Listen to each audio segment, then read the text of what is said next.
Welcome to Port Everglades, Florida, aka Fort Lauderdale. After jumping on a plane to fly from Jonesboro to the Deep South, we finally arrived to embark on our 7-night Western Caribbean cruise vacation. That thing in our hand, that's what's called a Sea Pass card. It's basically your boarding pass, money, identification, and room key, so make sure you don't lose that thing. You get your Sea Pass card after showing the folks at the check-in counter your passport and boarding documents. All those technicalities aside, it's finally time to board the ship, the beautiful Oasis of the Seas, owned by Royal Caribbean International. Now, this isn't just any ship, it's actually tied for the largest cruise ship in the world. This is day one of our cruising vacation, so today we explore the ship, getting settled into our rooms and departing America for our journey to the Caribbean. We woke to the deep blue water of the Northern Caribbean on day 2. We're at sea as we travel to our first port of call. We used this as another opportunity to check out our home away from home.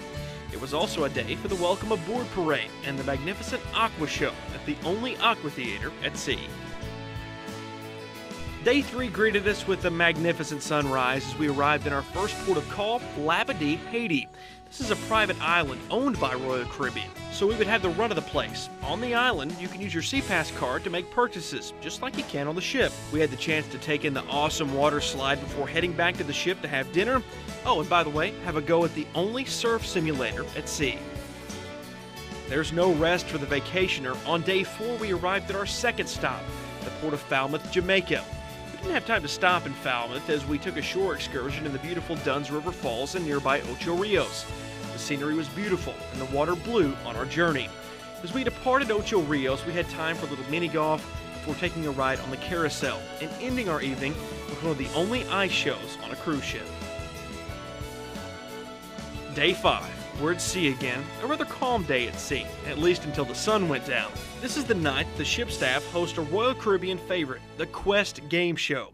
It's an in-theater scavenger hunt meant to test the guts and skill of the cruisers. By the way, things do tend to get a little wild. As day 6 opened, it was time for one of our favorite stops, a cruising legend, Cozumel, Mexico. Today was a day for snorkeling, eating great food at Señor Frog, and enjoying our final destination before the ship returned home. How does time fly? It was day 7 already.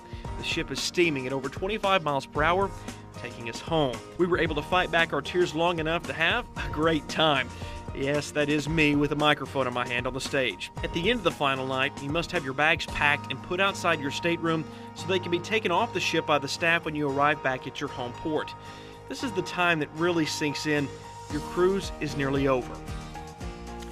Well, it happened. We went to bed on day 7 and woke up, having to leave our amazing cruise ship life. Bags in hand, we left a thank you note and a tip to our wonderful stateroom attendant and disembarked the Oasis of the Seas. Departure day is always a little sad, and since we had little time before our flight home, we stuck around to see the cruise ships leave port once again. Within hours of us leaving, the Oasis of the Seas was packed up, ready to give another round of guests the vacation of a lifetime. And all we could do was watch as our home for the past 7 days sailed into the distance.